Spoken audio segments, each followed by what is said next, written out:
We got Stephanie Jones joining us. Yes. Love it when you're on the panel, Steph. Thank you, my love. Oh, did you like that, though? It added some flavour. Thank you. Well said. I love it. No, I love Tori. Nice. Well said. Some flavor. I love it. Welcome to DBL. Okay, so the list of charges continues. We're pivoting here for Hunter Biden. So yesterday, he was indicted on 9 federal tax charges in California. These are in addition, by the way, to federal firearms charges in Delaware. The special counsel says Hunter spent millions of dollars on an extravagant lifestyle rather than paying his tax bills. Some of his alleged spending includes more than $683,000 on various women, almost $400,000 on clothing and accessories, and $188,000 on adult entertainment. Now, the $1.4 million he owed in taxes has since been paid back. Now, earlier this week, Hunter spoke about the attacks against him on a podcast. Here's what he said. What they're trying to do is they're trying to kill me, knowing that it will be a pain greater than my father could be able to handle. And so therefore destroying a presidency in that way. Wow, Tori, I don't even have to read between the lines. He's saying that this type of stress will push him over the edge, and then his dad is left to deal with one more person that he's lost in his life, along with another child and his wife. Yeah, and his son. That's what. Yeah. Is that what he's saying? Yeah, I think what he's saying is the timing on this is so suspect that they're using this to try to take down a presidency. The important word there is try. They haven't done it. Biden has stayed strong, and I have never met a president, and although I don't always go for Biden, who has stayed strong through more grief than this man. If you didn't know, he was in a horrific accident. Bo was in the car. His first wife and daughter were killed. Right. Then Bo died after being in the army of brain cancer. Now Hunter is being attacked. Look, if he did something wrong, and he did, he should face the consequences. And he did pay them back. But I must say this, the man holds no power in the White House. So I'm not quite sure the strategy of coming after someone who's just a son. He's not in the West Wing. He's not an advisor. He has stayed away from the administration. So to come after a guy that's really been at rock bottom, that has no ties to his father's administration for political gain, is pretty sick. But I mean, you can make anything look like anything, and they're trying to say that he, brokered business deals on the back of his father's name, and that his dad was implicit in these business deals, and his dad profited. So that's their side of it. They can try and say that. We're just trying to find proof and the thing is, it doesn't matter if it's accurate. If you put it out there enough, that's what people associate it with. This story's been out there for 5 years. I think that a lot of you actually hear it sometimes on Fox News. They're like, enough about the laptop. This is kind of a nothing burger. But at some point, this is all you got to go with. So, I mean, I understand the strategy. If I was a Republican strategist, I would use this as well. But I'm a parent, and I'm a person that's seen people struggle and lose their life because of drug addiction. And a lot of Republican die-hard loyalists that vote and show up at rallies, they've lost people as well. So they have to really toe the line in terms of attacking Hunter Biden, but make sure that they don't end up lampooning the people that are voting for them, because I guarantee you, probably 1 out of every 2 has been affected by alcohol or drugs or both.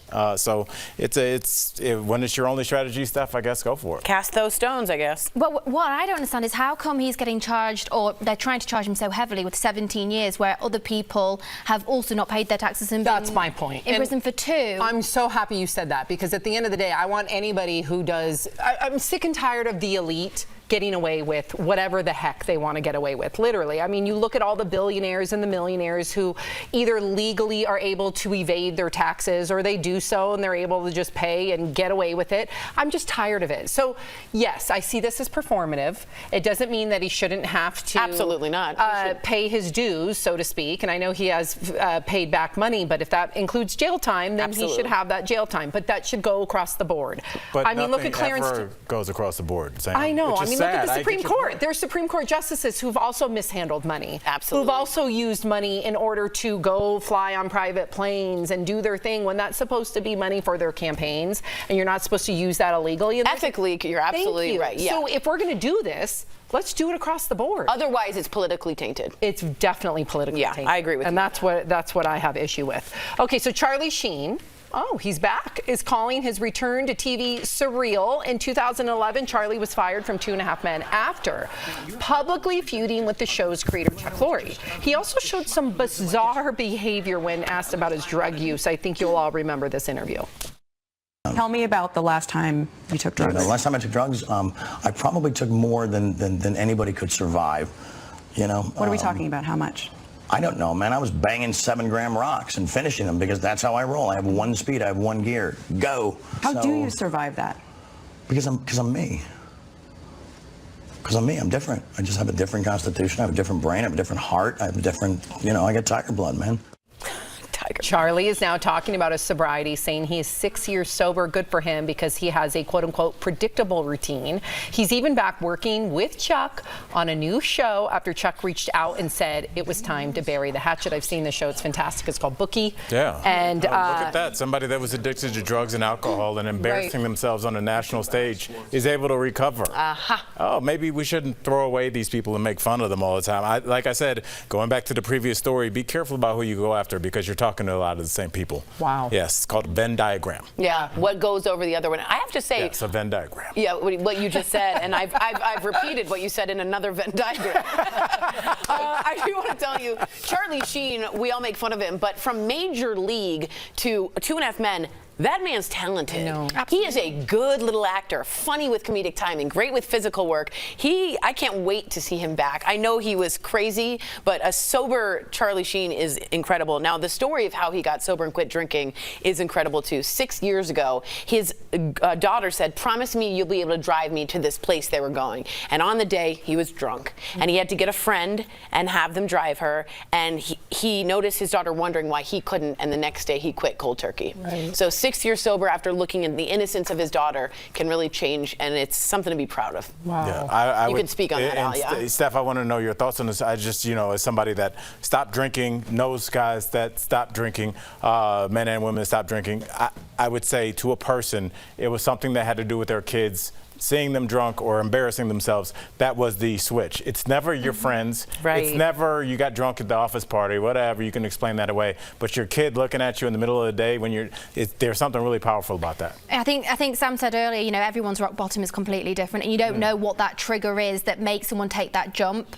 But we're so lucky for every person that does. Yeah. And how amazing Charlie was and how famous he got was because of his talent. And if he could do that when he was suffering so deeply, imagine what he's capable of now, and he deserves a chance to let himself shine and show the world who he really is without, obviously, I don't like saying without being under a mask, but why can't he's playing himself now? Right. Yeah. And I can't wait to see that. And he's great in it. Oh, absolutely. So if you've not seen Bookie, he's fantastic in it. Nice. Perfectly said, Steph. Some might call it reinventing yourself, okay? But Martha Stewart is calling it evolving.